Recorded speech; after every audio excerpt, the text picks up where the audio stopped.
Normalmente, de 4 em 4 anos, os portugueses são chamados às mesas de voto para eleger os seus representantes para a Assembleia da República, nas chamadas eleições legislativas. Esse período de 4 anos corresponde a um período temporal a que chamamos legislatura. Assim, os cidadãos votam e escolhem o partido político que os irá representar na Assembleia. Note-se que os eleitores portugueses não podem escolher diretamente os deputados. Como já aqui dissemos, noutro vídeo, a escolha faz entre listas partidárias fechadas, nas quais só se pode selecionar um partido político. Isto significa que quem seleciona os candidatos que irão ocupar os 231 lugares no hemiciclo são os partidos políticos, de acordo com critérios de seleção internos aos próprios partidos e subordinados às escolhas dos seus militantes. Na prática, isto faz com que os partidos políticos assumam o monopólio da representação na Assembleia da República, constituindo uma espécie de filtro político ao tornarem-se os intermediários entre os cidadãos e os deputados que os representam. Sabemos ainda que quanto mais votos tem um partido político, maior será o número de deputados que este irá conseguir eleger. E mais força terá para fazer valer as suas opções políticas no Parlamento. Depois de contados os votos, o Presidente da República ouve todos os partidos eleitos e convida a pessoa que lhe parece ter as melhores condições para formar governo, que não tem que ser necessariamente o líder do partido que obteve a maior votação, mas sim quem apresentar as melhores garantias de que tem apoio parlamentar para poder governar com estabilidade. Essa pessoa será então chamada a formar o governo da nação para essa legislatura. Também sabemos que a Assembleia da República é o epicentro da própria democracia, na medida em que é nessa casa que se discutem e se aprovam as leis fundamentais do país. A Assembleia é o órgão legislativo por excelência e pode legislar sobre todas as matérias, exceto as relativas à organização e funcionamento do governo.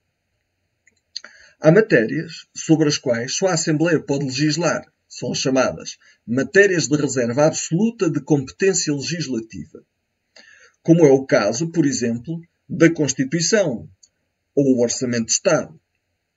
Há outras matérias que fazem parte do chamado domínio reservado da competência da Assembleia da República, mas sobre as quais o Governo pode legislar mediante uma autorização legislativa da Assembleia, que se designa por reserva relativa de competência legislativa. Nesse caso, contam-se os direitos, liberdades e garantias, a definição de crimes e penas, as bases do sistema de segurança social, a criação de impostos e o sistema fiscal. Portanto, por palavras mais simples, se a Assembleia da República, se é a Assembleia da República que tem o poder para fazer as leis e autorizar o governo para legislar e governar, então é o órgão mais importante da vida política e que tudo o que ali for decidido terá de algum modo efeito sobre quem vive, trabalha, investe, estuda, usufrui da sua aposentação e até quem adoece neste país. Feita esta introdução, vamos agora centrar-nos nos 231 deputados que constituem a representação popular da 14ª legislatura por efeito das eleições legislativas realizadas em Portugal no dia 6 de outubro de 2019. A nossa questão é: o que é que mudou no elenco dos deputados para além daquilo que são os números impostos pela votação? Estes últimos não são os números que nos interessam salientar, porque estes já são conhecidos todos. O que aqui nos interessa saber é qual foi efetivamente o grau de renovação dos deputados por efeito das últimas eleições. Quantos é que são os deputados realmente novos na Assembleia da República? Quantos são os que já lá estavam e há quanto tempo é que lá estão? Quais foram os partidos que mais e menos renovaram os seus deputados?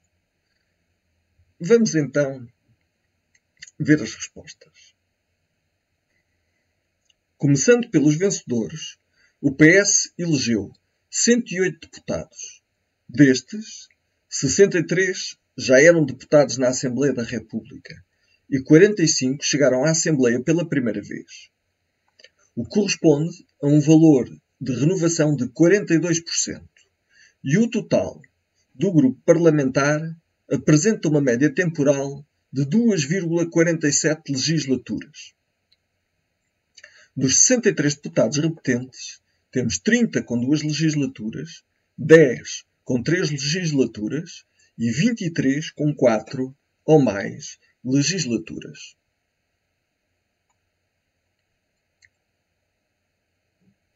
No caso do segundo partido mais votado, o PSD, elegeu 79 deputados. Destes, 38 são repetentes e 41 são eleitos pela primeira vez, o que corresponde a um valor de renovação de 52%. E o total do grupo parlamentar apresenta uma média temporal de 2,36 legislaturas. Dos 38 deputados repetentes, temos 13 com 2 legislaturas, 12 com 3 legislaturas e 14 com 4 ou mais legislaturas. Se excluirmos o efeito da renovação dos grupos parlamentares por resultado mais direto da votação, como aconteceu com o caso do PAN, que conquistou 3 novos lugares, o PSD apresenta o grupo parlamentar com maior taxa de renovação dos seus deputados. Em terceiro lugar, temos o Bloco de Esquerda, com 19 deputados. Destes, 13 são repetentes e 6 são eleitos pela primeira vez, o que corresponde a um valor de renovação de 32%. E o total do grupo parlamentar apresenta uma média temporal de 2,21 legislaturas. Dos 13 deputados repetentes, temos 7 com 2 legislaturas, 3 com 3 legislaturas e 3 com 4 ou mais legislaturas. A coligação CDU, composta pelos grupos parlamentares do PCP e do Partido Ecologista aos Verdes, elegeu um total de 12 deputados. Dos 10 deputados do Partido Comunista Português, 9 são repetentes e um foi eleito pela primeira vez, o que corresponde a um valor de renovação de 10%. E o total do grupo parlamentar apresenta uma média temporal de 5 legislaturas. Dos 9 deputados repetentes, temos 3 com 2 legislaturas, 1 com 3 legislaturas e 5 com 4 ou mais legislaturas. Dos 2 deputados do Partido Ecologista aos Verdes, um está no Parlamento pela primeira vez e outro é repetente com 6 legislaturas. O CDS, Partido Popular, ao sofrer um revés eleitoral, fica reduzido a um grupo parlamentar de 5 deputados, todos eles repetentes. O total do grupo parlamentar apresenta uma média temporal de 4,4 legislaturas. E dos 5 deputados, temos 1 com 2 legislaturas, 1 com 3 legislaturas e 3 com 4 ou mais legislaturas.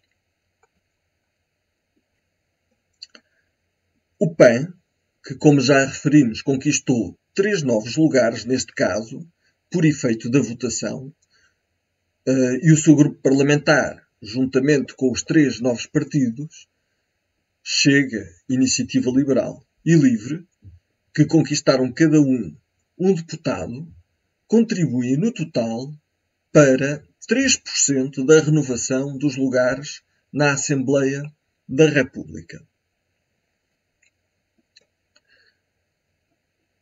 Se considerarmos estes valores em termos globais, dos 231 deputados eleitos, 131 são repetentes e 100 são eleitos pela primeira vez, o que corresponde a um valor global de renovação de 43%.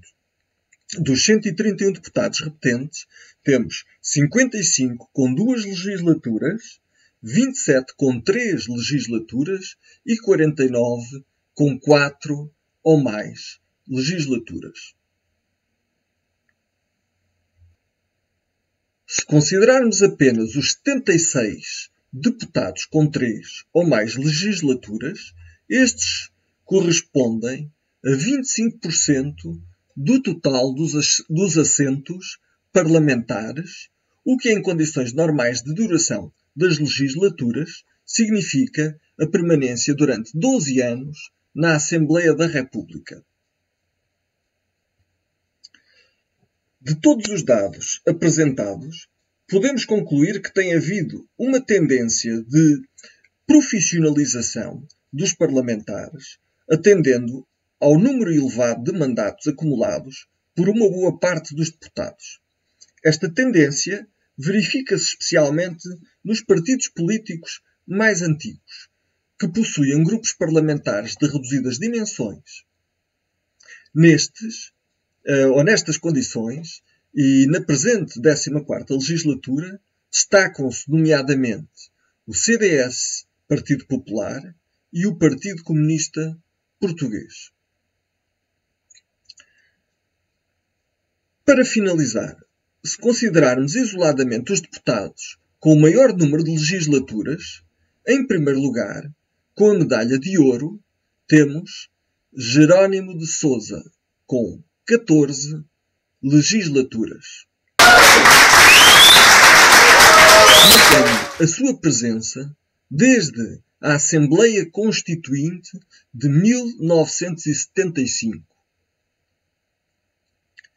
Em segundo lugar, com a medalha de prata e 12 legislaturas, temos os deputados José Magalhães, do PS, e José Cesário, do PSD. A medalha de bronze vai para Jorge Lacão, do PS, e Pedro Pinto, do PSD, ambos com 11 legislaturas. Espero que este vídeo tenha contribuído para enriquecer a vossa consciência política sobre o grau de renovação da Assembleia da República. Se acharem esta informação relevante, por favor, subscrevam o canal e deixem os vossos comentários. Estou também receptivo a sugestões sobre assuntos de natureza política mais teórica ou relativos a políticas públicas que gostariam de ver tratados.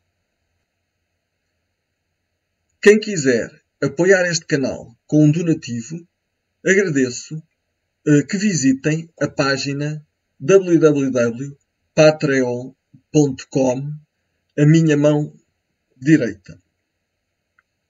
Até breve.